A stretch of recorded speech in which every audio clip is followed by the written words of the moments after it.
Hello, hello. I hope this is working and I hope you are there. Um,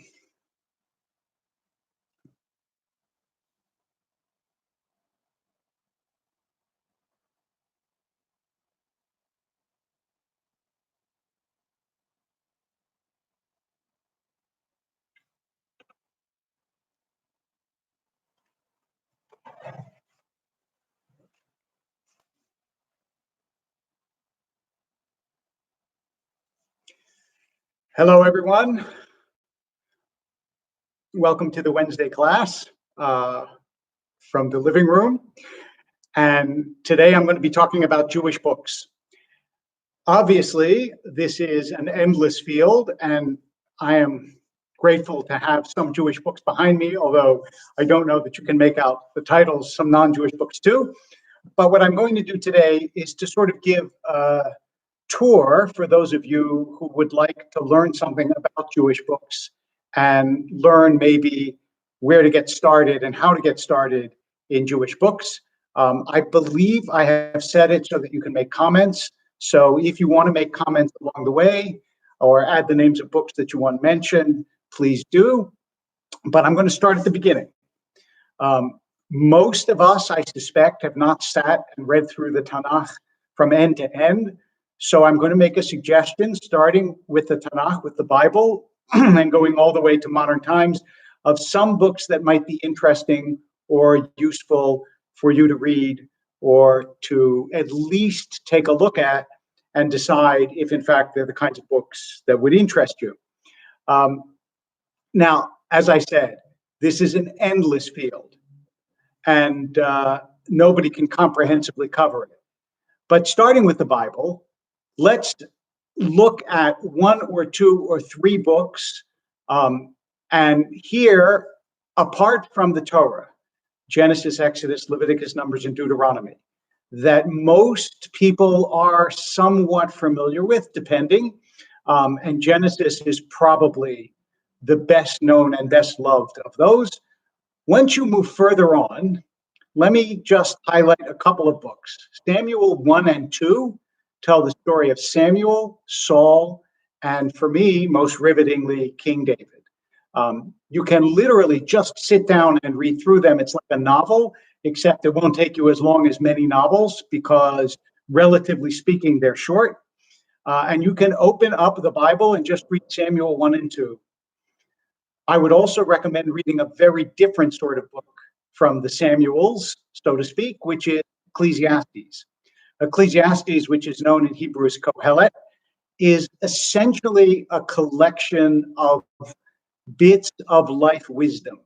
And it's maybe a half-hour reading, maybe less, but it is the kind of book that will, in fact, allow you to grow with it. It's going to be a different book when you read it at 30 or 50 or 70 than it was when you read it at 10 or 15. And so I recommend that you read Ecclesiastes and allow it to live and grow with you. The book of Job, especially the very beginning and then God's speeches to Job and Job's response, are obviously classic books of the Bible, a classic book of the Bible that explores the question and the problem of evil. And then you have wonderful stories in the Megillot, the story of Jonah, the story of Ruth, the story of Esther, as well as many other treasures in the Tanakh. But I just want to highlight, as I said, a few, because we're going to cover all of Jewish books in 30 minutes, and you couldn't do it in a lifetime. Once you move on past the Bible, there are books, by the way, that are ancient books that were not included in the Bible that are also quite wonderful, like the Wisdom of Ben Sira. And these are books that are extra canonical. A canon is a collection of sacred books. So the books that made it into the Bible are canonical books. But then afterwards, I'm going to jump to rabbinic literature, to the Talmud, the Midrash. And here, there are lots and lots of collections that will give you access to get into the Talmudic literature. And you can easily online look up selections from the Talmud. The Daf Yomi that many people do, which is the page of Talmud a day, starts with Brachot, which is the first tractate of the Talmud, and in some ways one of the most interesting tractates of the Talmud. So you may, if you want to start really to study Talmud, get a hold of Brachot. You can do this online with Sefaria, which anthologizes and has translations to a lot of literature from the rabbis. And then you can look up the easiest and most well-known of all of the rabbinic books, which is Pirkei Avot, sayings of the fathers, chapters of the fathers. It's translated in various ways, but it is that's where you will find statements like Hillel's, if I'm not for myself, who will be for me? Those kinds of pithy bits of life advice come from Pirkei Avot. There are lots of translations of Pirkei Avot, lots of comments to it, and you can spend a long time immersed in that, in those chapters, and learn a great deal from them, not only about the world of the rabbis, but also just about life. And it's a good introduction. Now, it's part of the Mishnah. As you may know, the entire Talmud is divided up into the Mishnah and the Gemara. The Gemara is commentary on the Mishnah, just as the Bible is divided up into a sort of tripartite structure. The Torah, which is the 5 books, Nach, rather Nevi'im, which are the prophets, and Ketuvim, which are the writings. At another time, we will go into those divisions. For now, though, we're doing a galloping survey. And in addition to Pirkei Avot, if you want to look at collections of the Midrash, there are many of them. And I would just look up Midrash collections. There are smaller ones, larger ones, stories of the rabbis, legends of the rabbis. And at least it will give you a beginning of an immersion into this world if you don't already know it. One of the interesting features, I know I touched my face, not supposed to do that. One of the interesting features of classical Jewish literature is that we are a people that comments on people. That is, all literature in Judaism, to some extent, comments on previous literature. And so the best known product of the Middle Ages probably is Rashi, whose principal contribution is a commentary on both the Bible and the Talmud. And so when you move from rabbinic literature to the Middle Ages, you are to some extent moving from an expansive, remarkable, digressive commentary on the Bible, which is kind of what the Talmud is. It's also much more than that. It's life advice, medical advice, legal advice, all sorts of things, to medievals who took the Bible and the rabbis and tried to illuminate what they were saying for what was for then a modern audience, after all. We talk about the Middle Ages. Nobody went around saying we're living in the Middle Ages, right? Emo Phillips used to have a joke like that. He said, I wonder if people in the 14th century walked around saying, geez, this is a long time ago. Obviously, people in the Middle Ages thought that they were living in modern times, just as we do. And so Rashi took the Bible and the Talmud and he made a commentary of it. And so to this day, virtually every printed Talmud is printed with Rashi's commentary and also the commentary of Rashi's grandchildren called the Tosafot. Not only Rashi's grandchildren, but most were.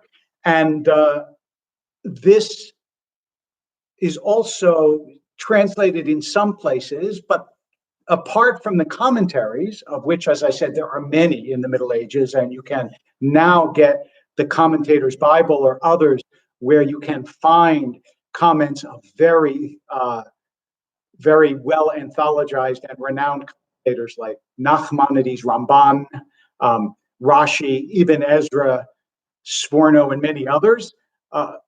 There are also medieval writers who offered other kinds of literature, in particular philosophy. So philosophy, which really wasn't originally a Jewish mode of expression. The Talmud really doesn't do philosophy the way the Greeks did. In fact, it has been mentioned that in all of the Talmud, even though there are many Greek terms, there are no Greek philosophical terms. Philosophy started with Saadia Gaon primarily in the early Middle Ages and reached its peak in Maimonides, in the greatest philosopher and legal scholar that Judaism has produced, who lived 1135 to 1204. A lot of Maimonides' writings are easily accessible, and there are a lot of books about Maimonides that are easily accessible. There are basically libraries written about this remarkable physician, scholar, teacher, community leader, philosopher, on and on and on. And you can find out about Maimonides and read a little bit of what he wrote to get a flavor of it in any number of sources, including several modern biographies that have been written about Maimonides by both scholars and enthusiasts. And as well, Maimonides wrote a great, in addition to the Guide to the Perplexed, which if you're really ambitious, you can tackle. It's also translated into English, was originally written in Arabic. There is also Maimonides' great code of Jewish law, the Mishnah Torah, which basically means a second Torah. In other words, this is everything you need to know in order to lead a Jewish life. That was his ambition. Of course, Maimonides, like all commentators, his fate is to be commented upon, and the Mishnah Torah now has become one of the pillars of Jewish life, but not, as he intended it, the pillar of Jewish life. As Jewish life went on, of course, we have simultaneously developing Kabbalistic literature. Kabbalah, strictly speaking, is a development that happened mostly in France and Spain in the Middle Ages, some in Italy and other places. But actually, the truth is that these days people use Kabbalah and Jewish mysticism as interchangeable terms, even though Jewish mysticism is much broader than Kabbalah. So if you want to dip into Jewish mysticism, again, there are many reliable sources along with many unreliable sources. The great scholar of Kabbalah in the 20th century was a man named Gershom Scholem. You can read his Major Trends in Jewish Mysticism, which is still a classic in the field, but he has many students, disciples, and also people who take issue with his scholarship. And now there are reliable guides to Jewish mysticism being published fairly often, and a lot of very fine scholars of Jewish mysticism. The key, in part, is those people who write about Kabbalah as though it is a separate set of wisdom detached from Jewish sources and Jewish teachings are not actually teaching about Kabbalah. Kabbalah is inextricably bound up with Jewish sources, and all of the greatest Kabbalists like Isaac Luria and Abraham Abulafia, on and on, they were all deeply immersed also in classical Jewish learning. And so what you want to look for is somebody who is a Jewishly literate Kabbalistic teacher and brings Jewish explanations into the Kabbalah. Otherwise, what you're getting is mystical snake oil. Now, the Kabbalah, as I said, flourished in the Middle Ages in many great creative communities, especially that in Sfat. You can still go to Sfat these days and visit the graves of some of the greatest Kabbalists Judaism ever produced, including Isaac Luria himself, who lived in Sfat, was born in Egypt and lived his life in Sfat with the exile community that had left Spain, the Sephardic community. Remember that the word Sephardic comes from Sfarad, which means Spain. You can also find there the grave of Shlomo Alkabetz, who wrote Lecha Dodi, which we sing on Friday night, and many, many others. Among them is the grave of Joseph Caro, who wrote the Shulchan Aruch, the Great Code of Jewish Law, which again was intended to be the definitive word in Jewish law, but there is no such thing. In fact, one of the ways that it became so authoritative is an interesting story of, I would say, cross-country, cross-global collaboration.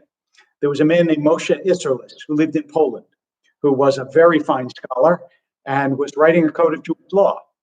And he was almost done with it, or close to done, when he discovered, to his dismay, that Joseph Caro was about to publish a code of Jewish law. Joseph Caro, by that time, had a worldwide reputation as a scholar, and Isserles knew that he would never be able to compete. And so he did something very smart, which is he added his Ashkenazic traditions and glosses and comments and criticisms and other items of anecdote sometimes to Caro's work, and the two of them together then became the standard work of Jewish law. It's a Sephardic Ashkenazic collaboration. He became the mapa, the tablecloth, to Caro's Shulchan in some sense. Anyway, so then we move closer to the modern era. And in the modern era, the legal tradition, the Kabbalistic tradition, both of those continue. But what you get in the modern era, of course, which you didn't have before, was storytelling somewhat for its own sake, an update in some ways of the Midrashic tradition. Now, early on, part of this is the Hasidic storytellers, the greatest of whom was Rabbi Nachman of Bratslav. And you can find Rabbi Nachman's stories in many different iterations, and again, in many different translations. And they are beautiful and wonderful and perplexing and just magnificent to read, and accompany you again throughout life. They get deeper and deeper in their meaning all of the time. And there are also collections of other storytellers and Hasidic tales. Buber has several collections of Hasidic tales, as do others. Elie Wiesel has written some wonderful books about Hasidic tales, as have many, many others. And those stories have a special poignancy and place in the Jewish tradition. But then you get also to secular literature, which reflects the Jewish tradition and integrates it in some ways, but also is different from religious Jewish literature. And here, a lot of it, of course, was written in Yiddish. The two writers that are best known, probably to an English-speaking audience, although I'm going to recommend a third as well, are Sholem Aleichem, whose stories of Tevye the Dairyman became, in some sense, a little changed and a little watered down, Fiddler on the Roof, but whose stories are still, even in English translation, enchanting and captivating to read. And as has been said, he spoke not as though he was an individual writer, but sort of as the voice of the people. The other best-known writer is in Yiddish literature is Isaac Bashevis Singer, whose collected stories, as well as his novels, like Enemies, a Love Story, or Satan and Gorey, or many, many others, are just enchanting to read and wonderful to read. I also want to recommend, if you don't know him, Chaim Grada. It's spelled Grade, like grade, but it's Grada, who wrote many wonderful books. If you really want a sense, I don't know how easily accessible the book is now. I don't know when the last time it was translated, but if you really want a sense of what the life of an Eastern European sort of yeshiva bacher was like, somebody who studied in the yeshiva, then you want to get hold of Chaim Grada's 2-volume The Yeshiva, which is quite a remarkable work and an eye-opening one to those who grow up in a different world. Although Yiddish literature is inexpressibly rich, obviously a lot of it is in translation, a lot of it is lost. And the same is true for Hebrew literature, which is very rich, but a lot of it is still not in English translation. The Israeli writers that are best known, or the writers who wrote in Hebrew that are best known, are some of the poets like Bialik and Yehuda Amichai, both of whose poetry is, well, Bialik is sort of the father of Hebrew poetry. His is a little bit less accessible in translation, although some of his best known poems still speak very powerfully in English translation. And probably the premier Israeli poet, modern Israeli poet, Yehuda Amichai, whose poems in English, just like in Hebrew, retain his characteristic both insight and wit. There is a deep wit to Amichai's poetry that is both delightful and profound. And so if you can read Yiddish, or you can read Hebrew, or you can read any language, any writer in translation suffers. Translator is a traitor, as the old saying has it. But nonetheless, it makes literature accessible, and nobody can speak every language. And so I encourage you, if you are interested, to seek out those translations. Among novelists, again, Israel has produced many really interesting novelists. I will just highlight three of them. Amos Oz, who died recently, wrote many beautiful books, fiction and nonfiction, in Hebrew. And so did Aleph Bet Yehoshua, and who is still alive, and has written several books that give a deep insight into modern Israeli society. And finally, younger of a newer generation, although now not so young, is David Grossman, who is a magnificent novelist. Probably his best known is Sea Under Love, but he also writes nonfiction and is an astute observer of the Israeli scene, as he is in his fiction and nonfiction. And then American Jewish literature and English Jewish literature has been a gigantic contribution to the Jewish scene, broadly speaking. And here one barely knows where to start, although probably the best known are the classics of the previous generation. Saul Bellow, whose book Herzog remains one of my favorite books in the world, and Philip Roth, whose Plot Against America was just made into a series that is now being shown. I haven't seen it, so I can't tell you good, bad, or indifferent. And Bernard Malamud. The three of them were a sort of triumvirate of Jewish writers. Malamud, whose short stories and whose novels are precision cut and powerful. Roth, I think, was a sort of savagely witty Portnoy's Complaint and Plot Against America and Goodbye Columbus. And Bellow was a sort of street kid intellectual. That is, his prose covers the demotic, which is the street, as well as the very highfalutin. In an interesting combination, his voice on the page is one that is easy to recognize. The same is true of Howard Jacobson, who is a sort of English peer of, not an English peer, but an English contemporary and similar to, in some ways, Malamud, Bellow, and Roth, a little bit younger and still writing and still active. But all of these go along with a also younger generation of American Jewish novelists like Allegra Goodman and Jonathan Safran Foer and Ben Lerner and many others who write really wonderful explorations of the changing meaning of Judaism in the world and in society. There also, along with literature, there have been some tremendous contributions to Jewish thought that have been produced in the 20th century. And I want to, in particular, highlight Joseph Soloveitchik, whose Lonely Man of Faith is a short, powerful, and important read. Abraham Joshua Heschel, who wrote very beautifully in various genres, biography, history, but in particular, I think his best known book, and again, a short book to read, is The Sabbath, which is a beautiful and profound exploration of what the Sabbath means, far beyond anything that one could imagine before you open the book.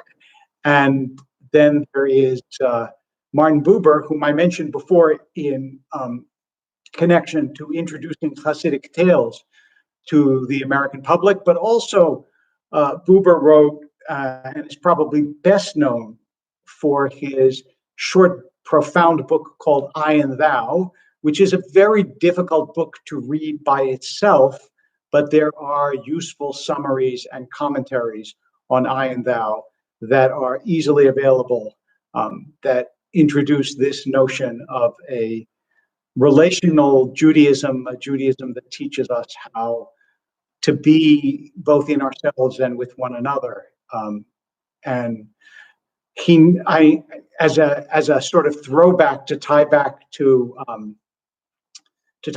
where we began, you'll recall that Moses, who is, after all, the most important figure in Jewish history, at the end of Moses's life, what is said about Moses?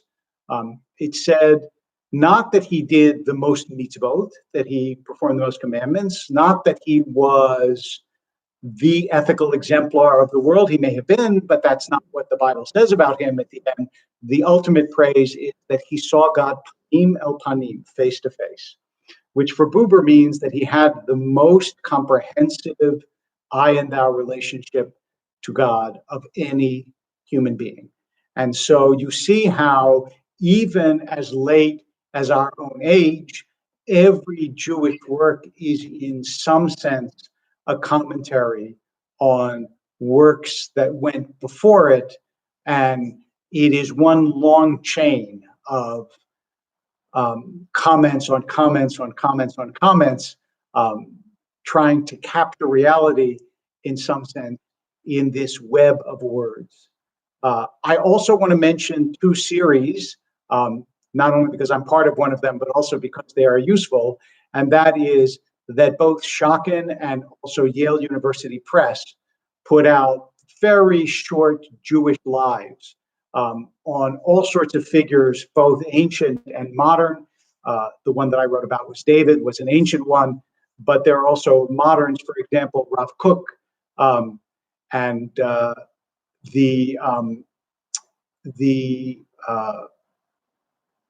he was the chief rabbi of Israel before it became Israel.